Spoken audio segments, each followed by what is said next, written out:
Hello, welcome back to the channel. Today we're talking about how much your head should move during your golf swing. See you in a moment. Hello. Today we're talking about your head and how much you should be moving during your golf swing. I think we've all heard that classic tip, keep your head down during the swing. And that seems to be the cure for everything. The ball goes right, keep your head down. You top it, keep your head down. You hit it fat, keep your head down. In truth, the poor old head is sat on your shoulders and it can't do an awful lot about it if your shoulders decide to do something strange. Similarly, your shoulders are sat on your hips and your hips slide and your shoulders do something strange. It is, however, a good way of seeing how stable your golf swing is by looking at your head. Now, I think a lot of us have seen these videos where the golf professional draws a circle around the player's head and then watches what happens to the guy's head during the swing. And in a lot of cases, I think we've all got this kind of impression that the head is going to stay absolutely still during the swing, right in the middle of this circle. And it's simply not the case. In the majority of cases, you will see a movement in the head which is caused by a movement in the body. And as long as this head movement is repetitive and the golf ball is going where you want it, there's not an awful lot to worry about. But I thought today I'd just take the opportunity to give you an idea of what I would expect to happen in a golf swing and how I would expect the head to move. And there's a lot of good apps you can download for your handy or mobile device where you can actually draw the circle around your head and see what yours is doing during a swing. Because obviously if there's too much movement, right, left, up or down, during the swing, and especially if that is not repeating itself, it's very likely that you're going to have an awful lot of different kind of shot shapes when you're trying to hit the golf ball. So what are we expecting? Well, the very first thing to say is that when you look at golf professionals, you will not see a head which is absolutely still. You'll usually see a very slight movement from trail to lead leg, so a very slight movement from the head back and forth, and you should see movement down in the head. That means I don't really expect the head to go up at all during the swing until you've actually made impact with the golf ball and then stand up, but I do expect the head to go down in the downswing, and I'll explain a little bit more about that in just a moment. The very first thing to understand though is that usually a large movement in the head happens in the backswing, and that will actually happen because of your turning your shoulders incorrectly. You're turning them in a too flat plane.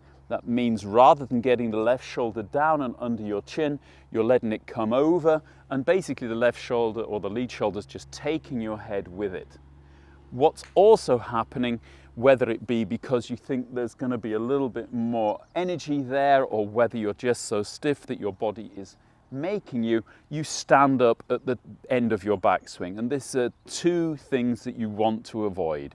So if you can get that left shoulder coming down and keep your head in the middle of the circle, that's definitely a good thing. Similarly, when you get to the end of your shoulder rotation and your hip rotation, you feel tension in your body, you want to start back in the other direction with this slight breaking of the legs. You never want to get to the point where you're standing up at the end of the backswing. So I don't have a problem if there's a very slight movement within the circle, even if you're coming very slightly out of the circle in the backswing, but I don't want you standing up or the head going up in the backswing whatsoever. Also, what will help this is this feeling of pressure on the inside of your trail foot. That will kind of help to keep you in the middle. If you see during this movement that your head is actually moving towards the lead foot, then usually what's happened there is you've allowed the trail leg to straighten and the lead leg to bend. And this is what's actually causing you to tilt over towards the target. Obviously that will have its own problems in the follow through, so you want to try and avoid that.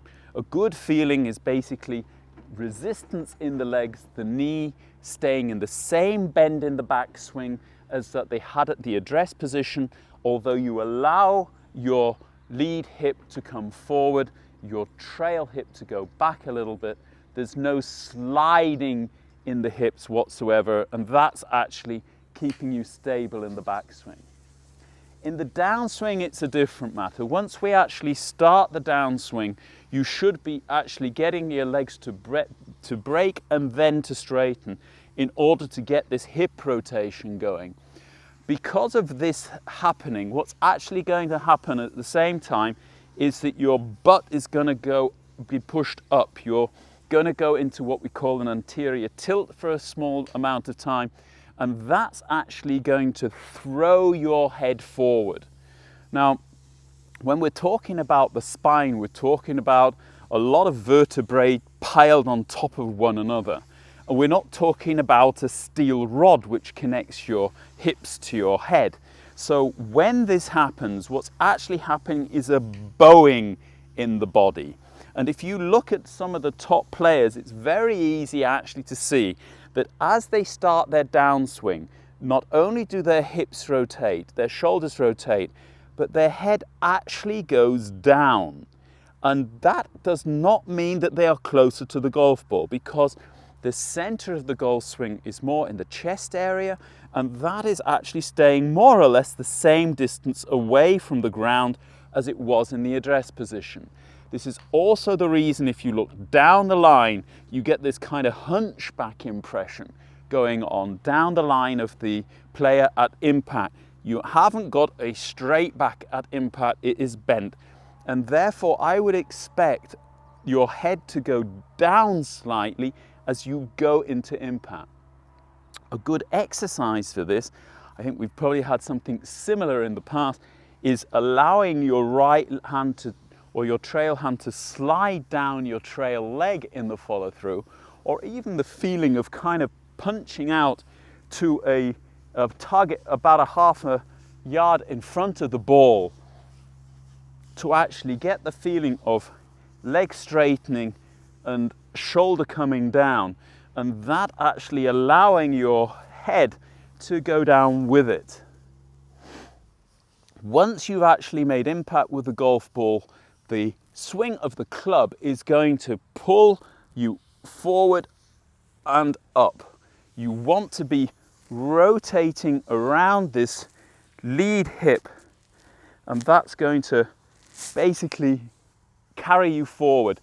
Into impact, you're staying over or behind the ball depending on ball position, but as of around about this position, the hands are going to be overtaken by the club, and the club is going to pull you up into the end position. So you should not be in the circle at the end of your golf swing. And a lot of times, because of this, people going on and on about keeping your head down, you can see people blocking their swings by actually not allowing themselves to come up, and that, apart from anything else, is really not very healthy. Maybe a last tip of what your health and care goes on or applies is basically to be careful about your cerebral spine. This is basically your neck. Especially as guys tend to get a bit stiff as we get older. We can't really look over our shoulders anymore, and that means that it would not be strange for your head to stay in the center of the circle, but your face to actually turn slightly in the backswing towards the trail side, and in the follow through towards the lead side, even to a position where you're actually have the feeling of looking forward. And there's actually a good video, I'll see if I can find it, of Henrik Stenson at impact when he's practicing, and he was actually looking out here somewhere. Physically, it really doesn't matter. You have the same distance between yourself and the ground, if whether your eyes are looking at the ball or there. We know maybe on a deeper level, actually having your eyes on the ball may help you, although scientifically there isn't any proof of that. As long as you are stable in your swing, you're going to hit the golf ball anyway. Otherwise, blind golfers would never be able to hit it. But if you've got a stiff neck, you've got no chance to actually take the club back completely if you don't allow your head to turn. And similarly in the follow through, your head will not, or your unconscious will not allow you to hurt yourself, and it's likely that you'll spin out of it rather than allowing your head to go. So even in the follow through, don't worry if you're not looking at the ball at impact. Well, that was quite a lot considering it's only about the head. Hope it helps you. If it does, hit the like button. If you've subscribed to the channel, super. If you haven't, then please subscribe as well. We'll be back very shortly. If you want to know when we come back, hit the little bell. It will give you notifications. I'll leave my philosophy on golf up here in the left-hand corner. See you all very shortly. Thanks for watching. Bye-bye now.